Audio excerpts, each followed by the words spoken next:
Hello and welcome to the Redeemed Man podcast. I'm Paul Amos, founder of The Redeemed. The Redeemed is honestly a community that we put together of men of all types, all ages, and all parts of life who've come together with the realization that we need to journey through life with other men. Men help us have the opportunity to talk about life's triumphs, life's difficulties, and all things related to family, related to life, related to our vocation, and most importantly, related to our journey with God. Today, we have a second-time guest, but in a very unique situation.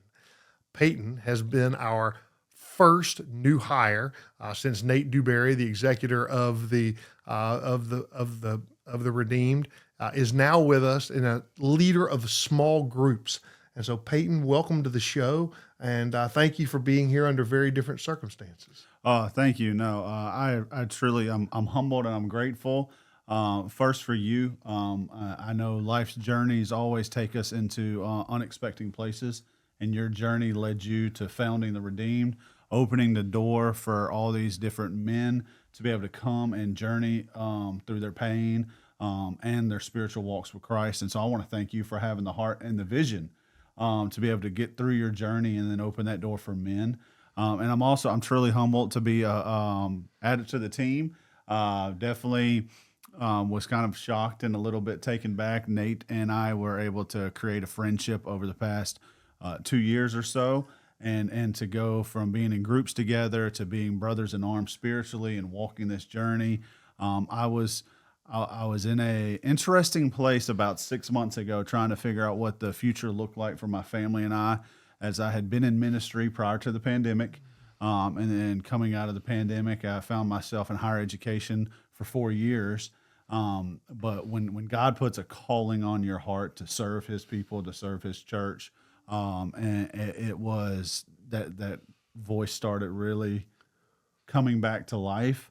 And so through a lot of those conversations, Nate was able to, take me to coffee and say, hey, what do you think about this? And through prayer and my wife, we were just like, we'll follow the Holy Spirit and we're going to see where this thing goes. And we're truly excited to be here. Well, thank you, not only for joining the team, but honestly, Nate and I have talked about this a lot. You have been such a dedicated participant, leader, helper in all of this and the development of it as being a part of our leadership, group. And I think it makes it a lot easier to work with somebody, quote unquote, new when they're not new. When, you've got a proven track record like you do, when you've taken on some responsibility and really more than anything, shown your desire long-term for this to be successful. And so we're very excited. And I think, Nate's been living 2 lives, maybe 3 lives when you count family, which is important. But not only has he been running the ministry, as the director, but also, many nights and weekends doing groups and counseling calls and everything else. And I think, now that we're really expanding, and we'll talk about that today, I think the necessity of this is critical. And I'm super excited because as I see 2025 now here and active, the growth of the ministry is just really exploding. And a lot of the work we've done behind closed doors, you might call it under the hood, has really made an impact. And so we'll get into that today. Absolutely. But before we go down the road of what's happening at the Redeem for our audience, perhaps you can just talk a little bit about your spiritual journey and kind of a couple of highlights that hit on why you're here today. Absolutely. So like many Southerners, I grew up in church. My mother raised in a single mother household, took us to church every Sunday morning, Sunday night, Wednesday night. And but for me, it never really stuck. Part of my story is having a problem with authority and a problem with, I wanted to be my own man. I didn't like following rules. And that really bled over a lot into not having a father in the household.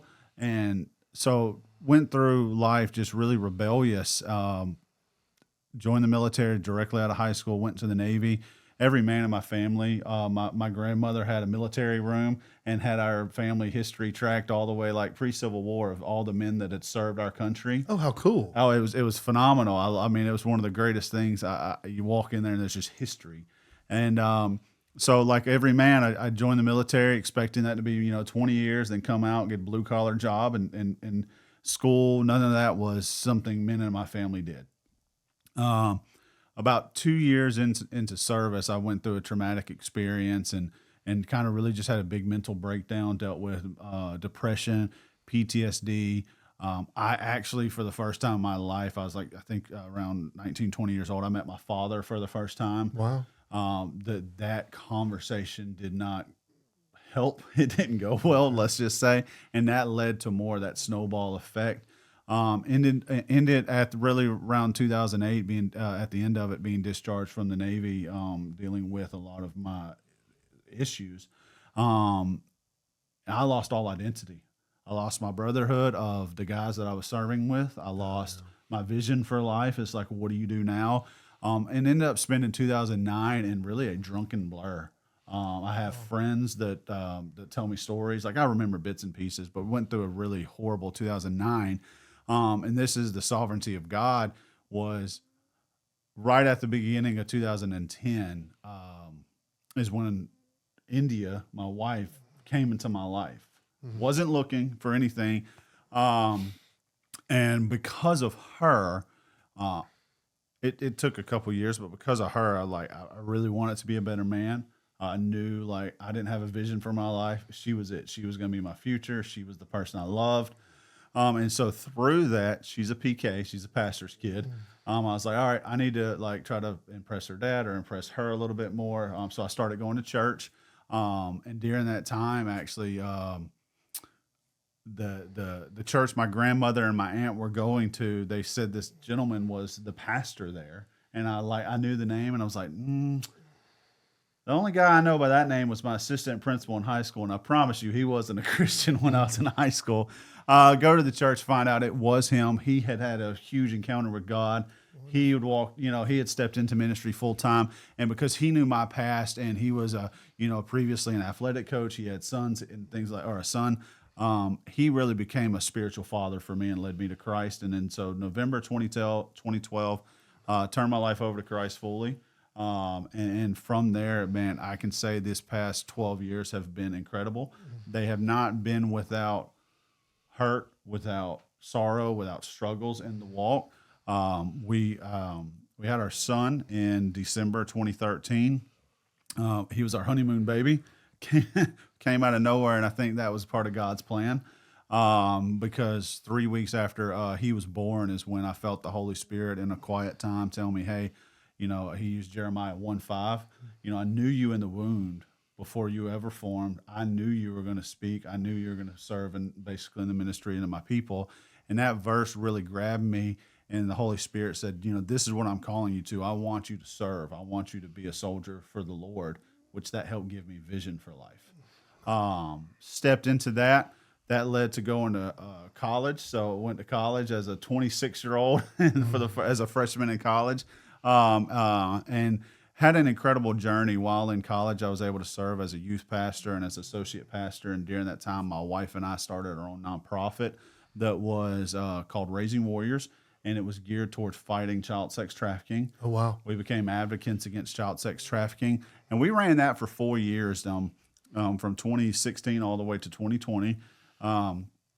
During that time frame, we moved to Arizona. I was able to acquire my master's degree while working through a leadership residency program at Christ Church of the Valley in Phoenix.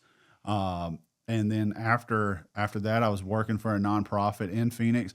Was living on a high, absolute just high of life, serving the kingdom, volunteering at church, in the nonprofit world, really just doing ministry work every day, all day.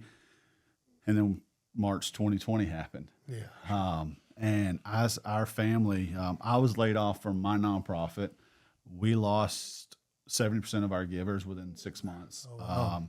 My wife had to step away from where she was working, and then our where we were living, like it was, our lease or whatever was almost up. And so we had to make a decision. Like we were building a life in Phoenix, Arizona, but we had no job and we had no place to live in like a few months. And so we had to make the very hard choice of packing up our family and moving back across the country to the one place I never wanted to come back to was Phoenix City, Alabama, right here next to Columbus, Georgia. that led me to question God. That put me into a depression. I was saying, how can a God do all these wonderful things, give us all this stuff, and then pull the rug right from out from underneath us? How can you send me back to the one place I didn't want to go to? And I started saying, is God good? Does he deserve my love? Does he love me? Ended up walking away from the church for 6 to 9 months, and dealing with that depression really for 2 years, from 2020 through 2022. During that time, over those years, I picked back up alcoholism. I picked up a lot of toxic habits. But we transitioned to our Church of the Highlands here in Columbus in July 2022, which I think is coincidental to when Nate started. That's right. Here. That's right. Yeah, yeah. And for the first 6 months, I didn't really do anything with the church. I met Pastor Kyle one time. And during that time, he met with me and my wife. He said, one of the most profound things I'd heard in a while, he was like, there's a lot of hurt here. There's a lot of damage here. He's like, I want you to come to church not to serve, not to feel like you have to. I want you just to come to church to be surrounded by people that can love you, and so that you can be at the feet of God. And I'm like, man, for me, that was what I needed to hear in that time. And shortly after that, we entered into 21 days of prayer into 2023. Mm-hmm. And towards the end of 21 days of prayer, Liz Dewberry, Nate's wife, comes up to me at the end, and she says, hey, I think you need to join my husband's small group. And I was like, I don't know who your husband is. Like, okay, that's weird. She introduced me to Nate, and I really think, the rest we can say is history. Over the past 2 years, I joined Nate's small groups with the Redeemed, and joining those groups over these past 2 years radically transformed me, transformed my walk, restored my faith, not because there's some all-powerful, focus in the groups. No. It was walking hand in hand with men through these small groups who appeared on the outside to have life together. And we're like, no, I'm struggling with this. This is what we're walking through. This is what our family's struggling with. And finding men were going through the same thing. So why am I having a pity party over here when that guy's over there's got it much worse? But he has faith in God. He has belief in God that's going to get him through it. Where did my faith go? Where did my belief go? Mm-hmm. And so through these past 2 years, this journey through small groups has just been truly incredible. I've been able to lock arms with a lot of men, Nate, Jim, countless other guys who have been in our groups, and it's all led to this. And if my journey of going from highs and lows, the valleys and the mountaintops, led to here where I can help serve other men through that, then I'm incredibly grateful that God would make that part of my journey now. Wow. Okay. There's a lot to dive into there. First of all, just thank you so much for your candor and for sharing your story, and goods and bads. Let me first say thank you for your service. I mean, serving in the U.S. Navy is a big deal. You obviously had a lot come from that, both good and bad. But thank you to your family for y'all's history and for your service. Not having a father, people have talked about, and studies have shown, can be one of the most impactful things that happens to an individual, especially a young man growing up. At the same time, there had to have been throughout your journey men who played an important role in helping you compensate to some extent for the lack of that. I'm sure your mom tried to be any and everything. And, she did. And mamas absolutely. Always do. But they, unfortunately, no matter how hard they try, can't be dads. And we all know that God set some of this up to invite us into a sonship relationship with him. But if you wouldn't mind, just kind of share a little bit about where you reached out for kind of some of that male influence, or how it came to you and the role some men played in your life. Yeah, no, that's fantastic.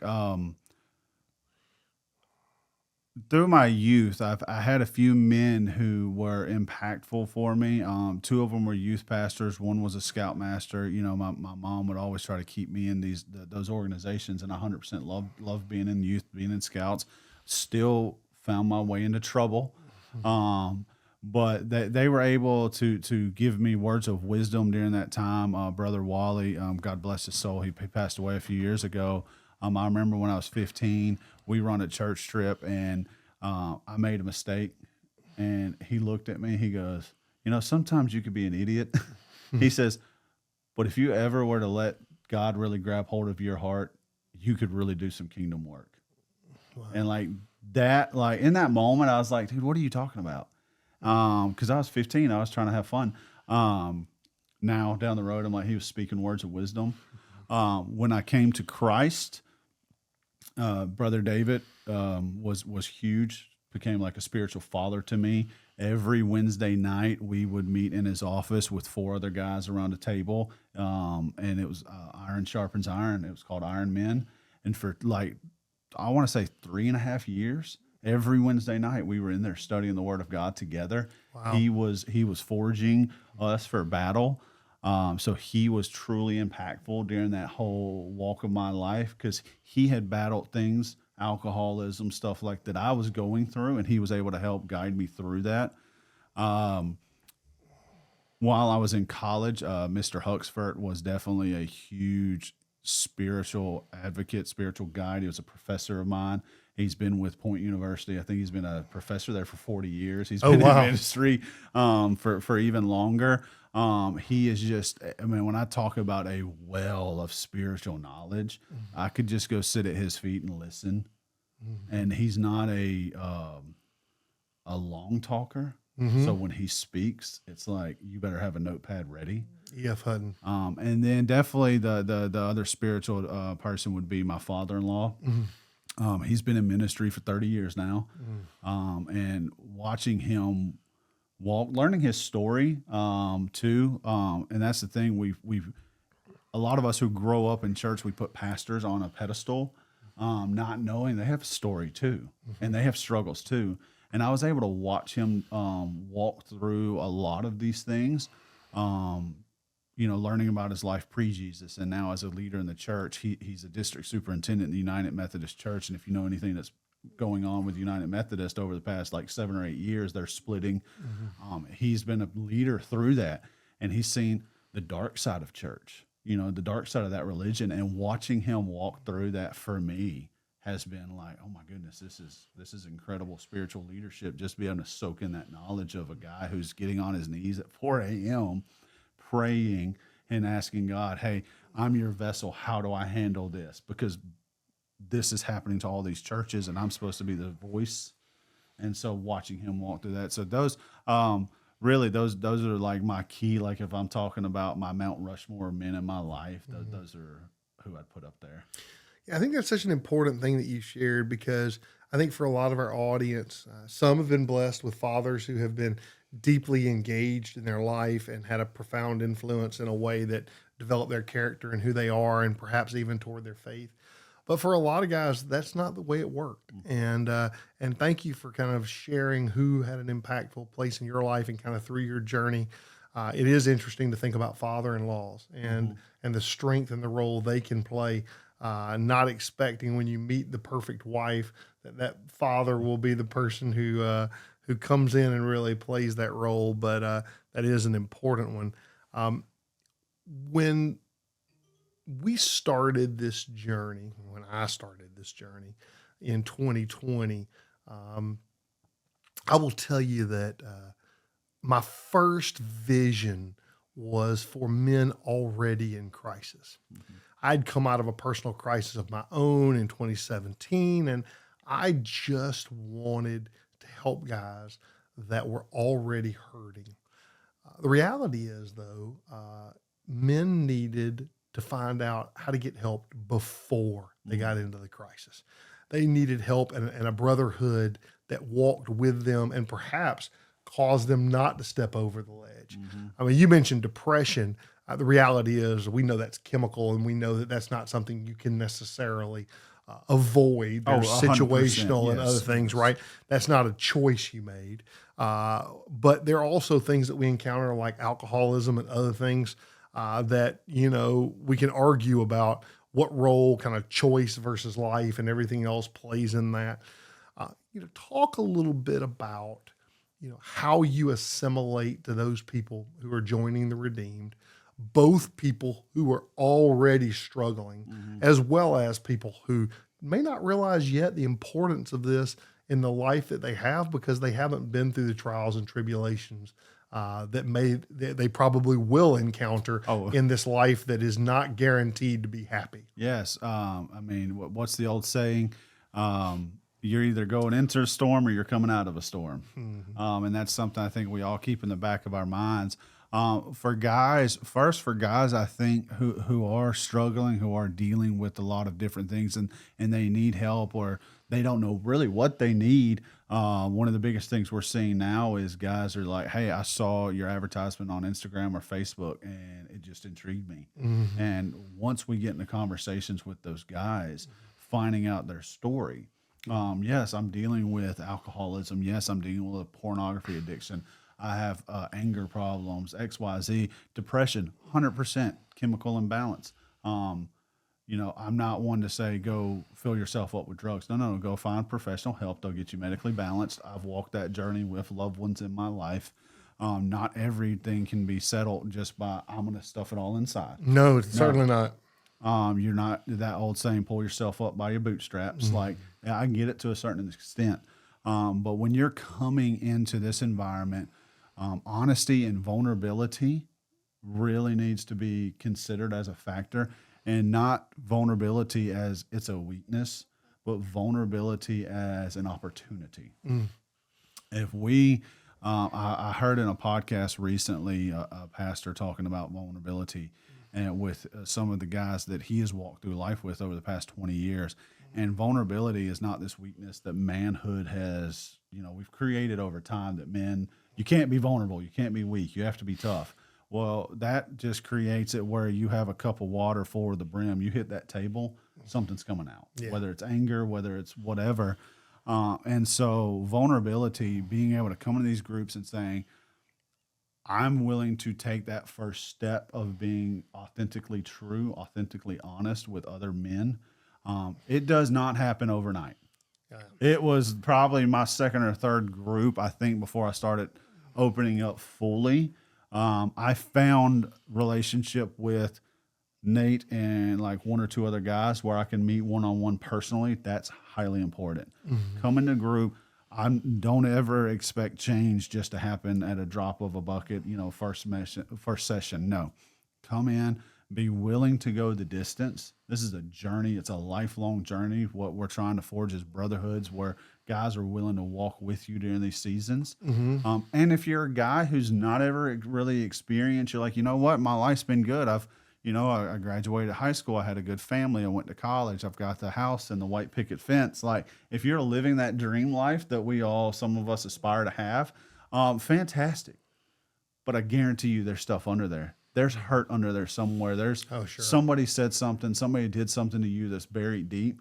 But that doesn't mean that your story is not as valuable as somebody who was addicted to a drug for 20 years. Your story is just as important and can be just as impactful. And you can learn from each other. Some of the greatest relationships are not from somebody who has been through the exact same thing as me, but it's somebody who's walking in a season of life that I can draw passion from. I can draw power from their story. I can sit with a guy who's 25 years older than me and hear his story of how he walked through a season of life when his kids were my kids' age and when he had to struggle with stuff with his wife. Like I can learn from him. And then I can also sit with a guy who's 10 years younger than me, who's dealing with identity crisis, and all the things going on in this world and pour into. So it doesn't matter age, it doesn't matter situation, as long as you enter into these small groups, willing to be vulnerable, willing to be authentic, and willing to go to the distance. As Hercules would say, it's a journey that we're going to do together. You just have to trust the process along the way. Yeah, trust the process is a phrase I didn't learn until I was in my 40s. And I believe it is a very important phrase. You hear a lot in the world of addiction, but the reality is it's a great phrase for all of life in that sometimes we can't see the path that God has laid out before us. And we have to kind of trust the journey that he's taking us on. Talk for a minute about your decision to come and join us specifically to help with small groups. And then what you see kind of happening for and with small groups here at the Redeemed? Absolutely.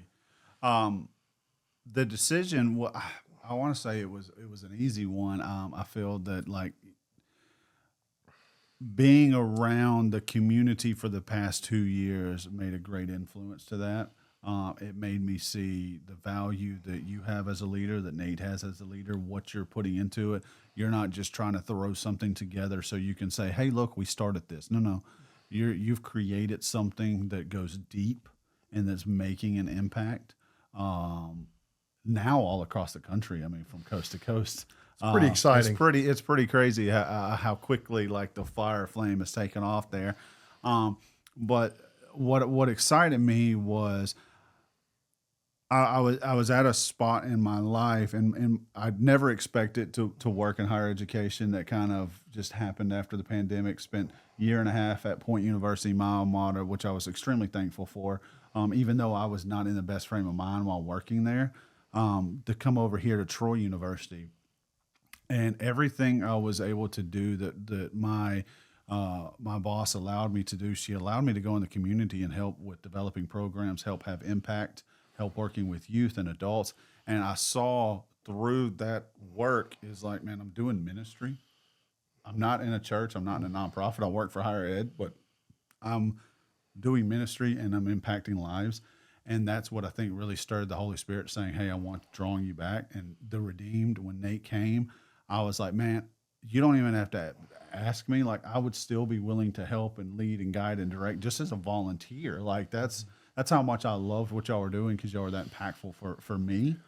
And so I think that the Lord was moving for you two, as you made this journey, because as soon as I came on board, I think our numbers started to grow rapidly over the month of January. We had a ton of inquiries. We had a ton of guys signing up in January alone. I think we launched 6 or 7 groups, and they were all full within a week of putting them on the website. And you're talking about anywhere from 8 to 12 guys per group, and that's just in 1 month. And so what I definitely see is that the Redeemed is tapping into something that is needed all across the country, all across the world, really. And because we're seeing guys from Canada sign up, we had a guy from Brazil. I've got some conversations with a guy right now that's in the Middle East that has reached out to us, found us on social media. Wonderful. And so what I'm seeing is guys are looking for community. They're looking for that brotherhood. I think the pandemic, it did a few things for us in a good way.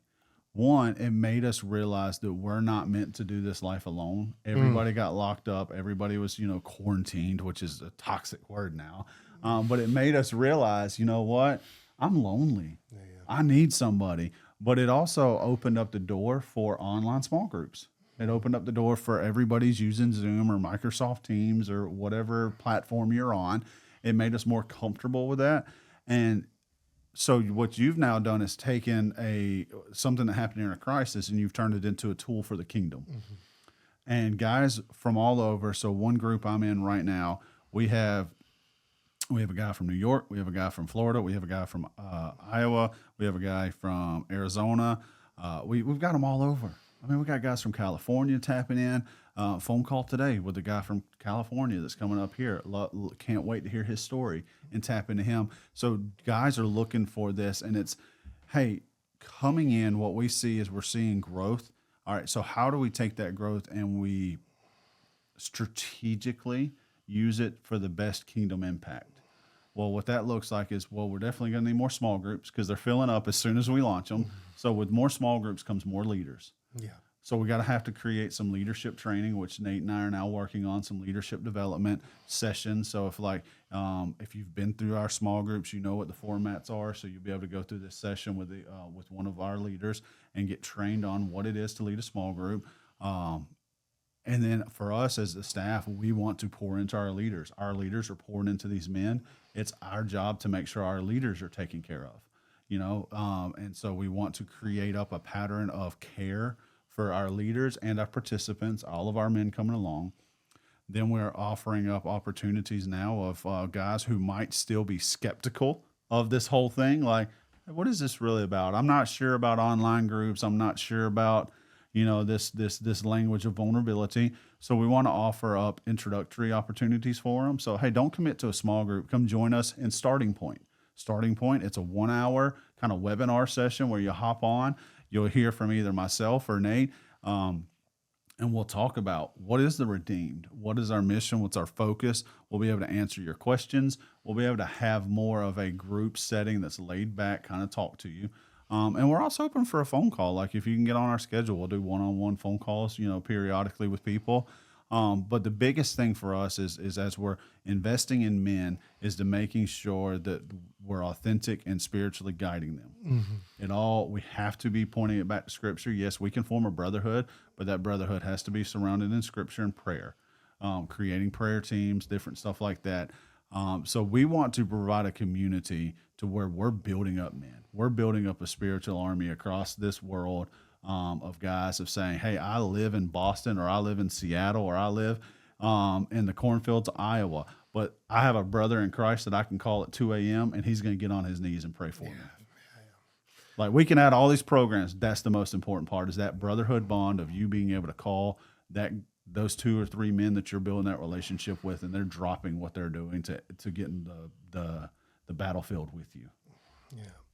So, all right, you just said a lot and a lot of really great information.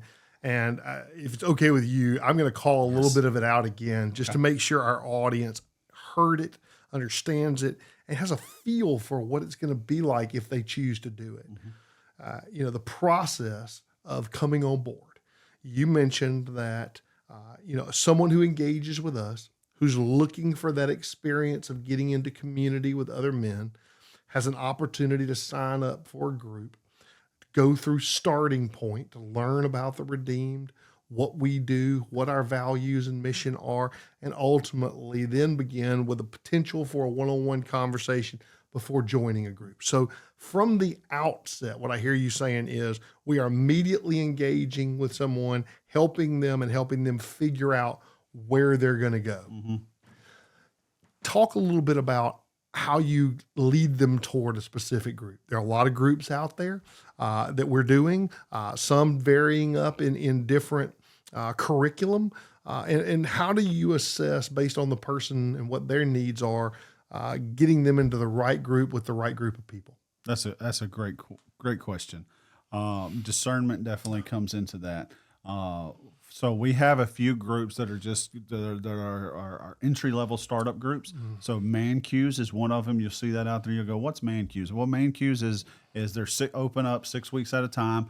You can plug and play. So if it's not necessarily following this book or this guideline, if you miss 2-3 weeks, you're behind. No, Man Q's offers men opportunity just to come in, sit in. They're going to have a scripture they're studying for the week. And it's an intro level pretty much. And through that, those leaders are being trained to hear the stories from the guys, and they're able to help us place those. So if this guy's struggling with this in his walk, well, we have a small group for this, or we're developing a small group. And so Man Q's and then our podcast, so guys can go back on, watch the podcast, have the questions go with it. Those will really be introductory small groups. So guys are not committing to those 9 to 13 week small groups. They're just kind of getting a taste of it. They're getting able to see, but the leaders in there are going to be strategically trained to help us place these guys. If you're dealing with the pornography addiction, all right, we have a group called Walking Lessons that helps you go through addictions. So because it is a longer one, they're only offered, currently right now, like 2 or 3 times a year. So making sure we're strategically waiting, saying, hey, this is going to launch in March. Hop into this small group until then, and then in March we get you placed here. Or, hey, I'm dealing with this. Okay, well, this group opens up in 2 weeks. Let's go ahead and get you plugged in. You get connected with the leader. You get on the WhatsApp group where we communicate. So we're training our leaders to be able to have conversations with these guys so they can discern where they're really struggling. But that comes also to the guy. You kind of got to be willing to open up a little bit. Tell us about yourself. We don't ever want to come with like the hammer and nail and try to chisel it out of you. We just want to have a conversation with you, and through conversation, determine where you're at in life. What are you looking for? What's that journey? And sometimes you might not even know what it is. Sometimes you're just looking for a group and looking for some guys. That's great. We still put you in all these different groups we're going to be launching. And so it's creating that environment of guys being open and honest and then willing. That's when I say the journey, because this first small group you may join might not be it. It might, oh, you know what? I didn't get what I wanted out of that one. Oh, this wasn't the guerrilla group I was looking for. All right, well, let us help you get in another one. Maybe it'll take a few times. So that journey, you got to be willing to walk with us through it, and spiritually kind of go through the valleys and the highs of it. But getting in the small groups, definitely, we're creating a process for that. We're training up our leaders to be able to sit with these guys and hear what they're saying, so we can best serve them properly. Yeah, it's really critical that we hit on confidentiality. Yes. From the very beginning and the very outset of engaging with us, it's one of our values that you learn about from the very beginning. But talk about the importance of confidentiality, both in the initial conversations at starting point, potentially one-on-one, but also in groups. Yeah. So for us who are employed with the Redeemed, we have confidentiality waivers, so that we sign what you tell us in group stays with us. One-on-one conversations.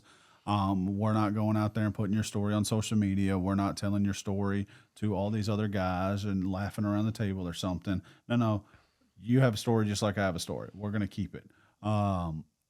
And we promote that in our small group guidelines. We promote that in our leadership training, is that what is said in group stays in group.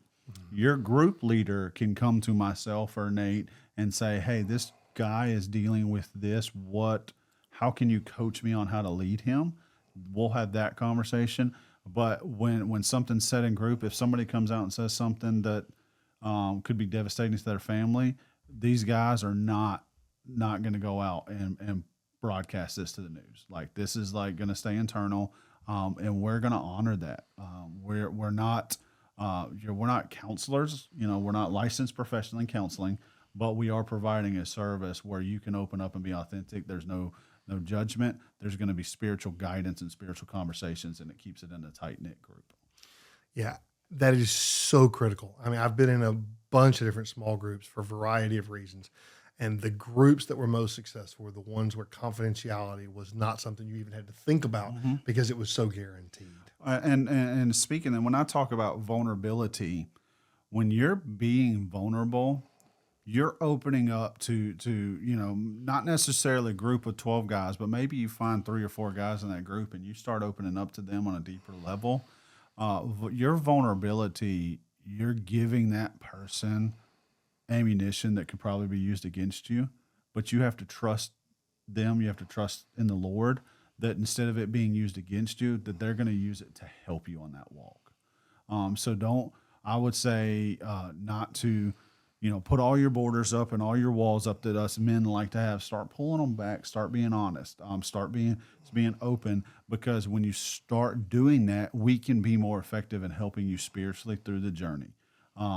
But trusting we are going to have that confidentiality. It's not going to go outside of those walls of that brotherhood that you're building. Payton, if you would, for everybody to understand a little bit of your personal Redeemed journey, talk about the groups you've been in, which I know are online and in person, and a little bit about what's happened in those groups for you personally. Absolutely. The first group I was a part of started, I want to say January or February 2023. It was in person because I was very skeptical of the online world. I was like, I don't know how that works. I'm not, I'd rather be in person. And so we went through, and it was a podcast. It was like a 9-week podcast small group that was local. From that, we journeyed into a few more that I was in. I was able to stay. That first year, honestly, I stayed in person. And it was, we did Winning the War in Your Mind, book by Craig Groeschel. We did a devotional just over coffee. And then as it progressed and I really bought into what the Redeem was doing, I hopped in online. One of my favorite was just launched last year, was part of the Man Q's, was I was in Formative Community too when it first launched. And as much as I'm involved, it happened the same way it could happen with any other guy. my schedule, like I signed up for the group, you know what? My schedule didn't work out that well. I made like maybe 4 out of the 9 meetings, but I was still part of the group online, the chat and everything like that. And I was seeing the brotherhood. I was being involved. We definitely we've launched Pain, Passion, and Purpose, which is being phenomenal. Even before the group started, guys were engaging already with one another via the text. We have Goliath Must Fall, which is a great book by Louis Giglio. I love that one. Yeah. The guys, I've heard glowing stories coming out of that small group. We have multiple different ones, and we're launching new ones all the time too. We're looking at curriculum. We're looking at books on what can be most effective. Yeah. I really struggled for many years to share the truth with anyone. And I wonder if I would have pivoted much earlier in my life and made significant changes that would have had an impact on those around me, most notably my family, but also friends and other people, colleagues at work. It is critical that you get to a place of comfort, and that is provided by us as leadership at the Redeemed and us as the leaders in the groups, to make sure that they feel like they can open up about that and begin to go down that journey. You talked about the fact that we only have groups running 2 or 3 times a year on one of these topics, but the reality is the world is shifting right in front of us, at least for the Redeemed. You said early on in the conversation that we've had explosive growth just here in January. I think the reality is that we're going to be probably adding a lot of groups as the leadership team begins to grow from the things that we're putting in place. What's the vision kind of from here and helping us ramp up to get to a place where as many men, hopefully, as needed, we can when they walk in the door, we can help engage them? Yes. So the vision right now, and I love that word because it is vision. It is a journey down the road that we're building. We have gentlemen who have been with us for, the 2 years, 2 or 3 years now online. They're leading groups. Fantastic. And it's all volunteers. It's guys who are your everyday guys, leading these groups who have been through the battles. We're working on training for them. One of my challenges that I've given some of the group leaders is, hey, you've got guys who have been in your groups like 3 or 4 times now. Start trying to see about discernment for them to step into leadership role. And that's what we'd like to ultimately do is as you come in as a new guy, you walk through this journey. It might not be for that journey is going to be different for everybody. It's not the same. But some of these guys are like, hey, you know what? I could do this where I'm making phone calls to these guys. Like, hey, one-on-one conversations are important. That's part of the leadership journey. Or, hey, I'm willing to lead a 6-week small group. The great thing about our small groups is when you come in person to small groups, you have to account for drive time. You have to account for the small talk before small groups. You get into small group, the conversation in person. Then you hanging out, having a cup of coffee after small group. Then drive time home. So when our small groups turns into sometimes 2.5 hours that you're away from your family, and you're like, so when we talk about these small groups, we're not asking for, 2.5 hours of every Tuesday night. No, we're saying you mean for the online group? For the online groups, yeah. So mainly, majority of our groups are online. So these are what guys are used to if they're ever used to being in small groups. That time commitment. We want to say that our time commitment is very sharp. If you join a group on a Tuesday night, I have a gentleman who has been in a group. He's on, I think, Mountain Time. The group will launch. He drops his daughter off at practice. He sits in his truck on his phone, and he's able to do small group for an hour online while she's at practice. If he was in that gymnasium while she was at practice, he's going to be on his phone anyway, scrolling Instagram, checking emails. So he's able to utilize that time while his daughter is at practice to sit in his truck and join a brotherhood of men trying to spiritually grow. And you know what? When his daughter comes out of practice, he's in a much better mood. Yeah, of course. He's happy. He's able to be a great father to her. You're able to do online small groups at home. You're able to hop in, say, hey, honey, I'm going to go and step into the office. I'm going to go step into the bedroom. And if she does come knock on the door, we're not telling you to shut them out. No. We understand the world happens around you, so you might have to pause the camera or something. But that's what our leaders are trained for, is to say, hey, no matter the season of life you're in, we're able to fit you into a group. We're able to get you involved. And then we're able to talk to you. We open up. WhatsApp is what we're currently using for all communication, because Android and iPhone users can merge well on that app. And it's completely encrypted. It's completely encrypted. And then it's spoken. Hey, what's said in the app stays in the app. Don't go and show your wife the conversations or anything like that. And then that way, during the week, guys are texting to each other. They're sending voice messages to each other of, hey, guys, I'm currently dealing with this. Can you pray for me? Yeah. And it's voice messages.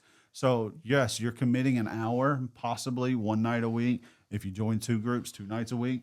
But you also have that day-to-day walking around with your app where your guys are talking to you. Mm-hmm. I don't like group texting. Well, that's okay.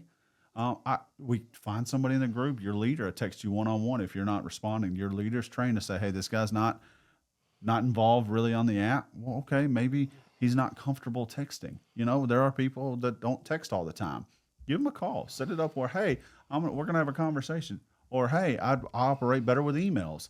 Email them. Like, we're willing to meet you where you are on this journey to help get you to where you need to be.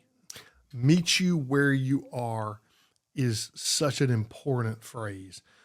I think as you talked a little bit about pairing up different small groups, it could sound like it's a bit of a journey you have to figure out. But really what we're trying to do, if I understand what you're saying, is we're customizing for each individual what their needs are and helping them get to the groups that are going to help them along their journey. That's our plan. Are we going to knock it out of the park every single time? I would say no, but that is the idea plan. That's the vision for small groups, is to being able to have leadership and people in place to have those early conversations to determine where you are in life and determine what group works best for you in this season of life.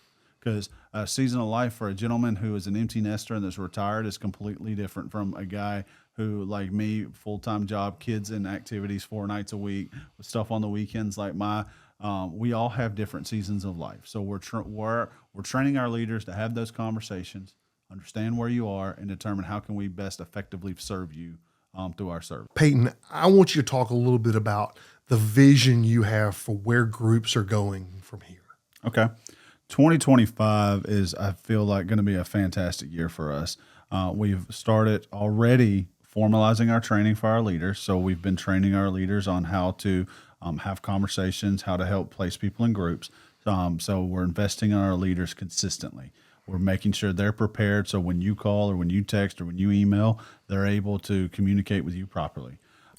When it comes to small groups, we understand, as we're training up leaders, we need to have groups offered, because when a guy comes on the website, and they say, oh, they're full, what do they do? Well, so we've been developing to where our 6-week small groups almost cascade and build off each other. So one's launched right now, and this one's about week 3 or 4 in, another one's launching, and it starts building, whether it's man cues or podcasts. Our 6-week entry levels, we want them to be going consistently throughout the year. And that way that you always have a place to plug in. Great. Those leaders are trained. They're prepared for you to come into those small groups and be involved. They know that their crowd would be different from week to week, but that's how it's set up. So we can best serve you and then have conversations while you're in those groups on getting you placed into these more formative, deeper, theologically deeper, spiritually journeys, and these other groups that deal with depression and alcoholism. The Redeemed has now created one group is called Formative Community Curriculum. It's 9-week, 10-week group. You come on board and you really learn our heart behind what it is to build formative, authentic community with men. You're able to build that bond. You're able to learn more about it. That one really builds into another curriculum that the Redeemed has created, Pain, Passion, and Purpose, which really dives into what have I been through? What hurt me so deeply that it caused this heartache in my life? Mm-hmm. And you walk through that journey. It's not going to be tough. It's going to be able to open up a lot of things. That way you can see that, hey, this pain has helped fuel this in my life, and I can use it for a purpose for Christ. I use myself as an. Go ahead. No, I was just going to say, I think a lot of guys don't even know they have pain. Yeah. A lot of guys don't even know that the father wound exists in everybody. Mm-hmm. And so I think for some people, they show up at that first 6-week course And it's in part a journey to figure out, okay, let me do some self-assessment. Let me figure out actually where I am. And then that leads them to deciding on courses and small groups in the future that they go, oh my goodness, I never realized about this about myself. I need to really dive into this topic. And I want to make sure everybody understands, while you've mentioned drugs and alcohol and addiction and other things, not all of our courses are about difficulties. Some of our courses are really about helping guys in their spiritual journey and in their building of a male community that helps them grow together collectively. 100%. You're 100% correct. And part of this too is as this journey is going through 2025, what we're working on is some strategic partnerships with different churches, nonprofits, to bring on to do some onboarding for some more leaders that open up the door for more groups. We have guys that'll be able to come in and lead, specific Bible studies. Get at maybe not these topics to where we're dealing with a lot of things. I just want to walk through the Bible. So we're going to be creating groups for specific Bible studies. So through partnerships, we're able to invest in our leaders. We're able to gain more leaders, and we're able to provide a greater community and a greater service to the men who are looking and needing the help for what we're providing. The biggest thing that we want to focus on during this year is the development of our leaders so that they could be best served in these small group functions. I get it. People may be scared of an online group. You mentioned COVID. You mentioned the fact that the world shifted due to that Teams and Zoom are words that we now accept, that we had no idea what those were, or they had a totally different meaning prior to 2020. And I think when we first started in business on those calls, everybody was uncomfortable. People didn't know how to talk. People didn't know how to act. People didn't know what to do. And I think over time there became a culture that evolved within those groups. And I think that we're going to see the same thing, or people are going to experience the same thing when they come into an online men's group. But I also think there are some advantages to online that people may not think about to start with. If you're in a small town and you got one church, the capacity to go and talk about some of your problems in front of other people may feel daunting. And so you have the opportunity to actually find community outside of a small place. On the flip side, there are big cities like Atlanta, where I live, or even New York, where you can feel totally isolated among 12 million people. Oh, absolutely. And finding a small group of people, even if they're not right in your community with you, can also be critical. So just hit a moment on what small groups can bring when you're doing it through an online experience.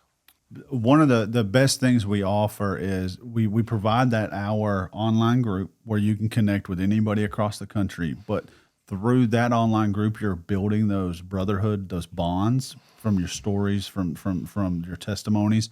But during the week, you're like, oh, well, my week's busy. I don't see this guy every day. How do I build a relationship with somebody I don't see? That's where the app comes in. That's where our group communication comes in. You can text on WhatsApp to the whole group, which we've said guys send video messages, but then you have those two guys in your group that really stand out and you've really started forming that bond with. You start texting. You start calling each other throughout the week. Hey, I have a 20-minute drive from this store to my office. Let me call Steve and see what Steve's up to. Steve's in Pennsylvania. I'm in Columbus. Let me see what he's doing, all right? And check in on him. And you start building these brotherhoods, and we've witnessed it. We had a guy that lived in Boston. Another guy lived in another part of the country. He was flying to Boston for some kind of trip. You know what? That guy from his small group met him at the airport, gave him a ride, and that was the first time they ever met in person. He's like, you're coming to my town? Let me meet you. We've got guys who have found out they've lived 2 hours apart and they've met in the middle. Mm-hmm. And then we also have guys who walking through this life together, live in the same town, but never have met. But yeah, they get on a small group and it's like, wait, you're from Columbus? I'm from Columbus. Mm-hmm. Let's go meet at the mixed market for lunch one day. Yeah. You never know where these conversations go to, but you have to be willing to kind of put yourself out there in these groups and build those relationships. Engage on WhatsApp, engage in the group text. Don't let it just be the leader texting you and encouraging you. Get in there and say, hey guys, I'm going through this, or hey guys, I'm at my kid's game, or whatever. Start building that as if they live right next door to you. Some people listening to this might say, are you trying to replace the church? Are you trying to replace the relationship with them? Some churches offer small groups. Some churches are there. And I think that's not at all where we are. Absolutely not. And so talk a few minutes about the fact that this is a way to engage maybe before you're willing to step into church. This is a supplement to your existing church situation and all the aspects of even our partnering with churches to give them small groups Yes. that they don't have access or the resources to be able to build today. So that's great. Part of our vision too, built into 2025 that we haven't talked about, is our church partnerships. So the local church is the bride of Christ. That we are not here to replace the church. We're not here to take ownership over anything like that. No, we're here to be another tool that the church can use. So some churches, yes, are very small. Their men groups maybe just meet on Sunday morning at the cafe for coffee or Wednesday night or whatever. We want to provide them with services they might not have the funds to be able to afford. Also, at these large churches, even these multi-site churches, you have men who the time dedication. You're a busy man. You're on the run. You're going from this place to this place at all the time. I can't make it to that in-person group. So what we want to do is provide the church opportunities for those guys to plug in with us. We're not replacing you. No, they better be at your church on Sunday, like the best that they can be. But we want to give the guys who cannot meet the schedule for the local church an opportunity to still plug online, no matter their time zone. But also some of those guys who are on the run a lot, maybe don't have the capacity to lead in-person groups, so they can come and be with us, and lead online groups as well. So we want to provide churches an opportunity to get around what's happening here, to grow with us. Christian universities, you've got students in seminary and stuff who are training to be pastors. Why can't we partner with them to provide them an opportunity to come online, help lead a small group, learn what that's like? Of course, write a devotional for us. Yeah, like we want to be a tool for the local church and the institutions that are training pastors for church. Well, Payton, I couldn't be more excited about 2025. I couldn't be more excited about what we're doing collectively. But really, it all comes back to the individual person. Absolutely. We are one man at a time trying to get them into community, get them to a place where they are on the walk with Jesus and understanding where they want to go, the impact they can have to not only their own personal faith, but to their family, to their friends, to their colleagues. And we're here to do so in a confidential manner, and in a way that breathes life into people through Jesus.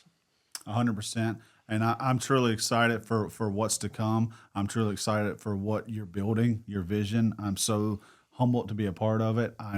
What I really want to challenge guys, anybody watching this, take the opportunity, go look at our small groups. Small group don't work, join the Starting Point. Send us a request, get a one-on-one conversation with us, because if you're willing to take that first step, we're willing not only to go the first mile, we're willing to go the second mile with you. Yeah. I would also encourage them to sign up for our newsletter. Yeah. Because even if you say, you know what, I got 5 reasons in my head I can't do it right at this moment, begin to read, begin to get engaged, begin to follow. Yes. Maybe listen to a few of the podcasts, sign up for that, and continue to download the podcast on Apple or any platform. And I think that's a useful way for people who aren't ready for that step, who even say Starting Point may feel a little early for me.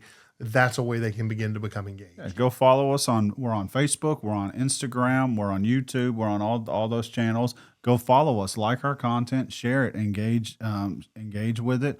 And if that's your starting point, fantastic. That's as long as we know we're having an impact in your life in some way. Payton, I am so excited about you being on board. I'm so excited about watching the Redeemed expand. Thank you for being not only here on this podcast again, but for being here and dedicating the time away from your family and dedicating your career and vocation into something that gives back to the kingdom. Thank you.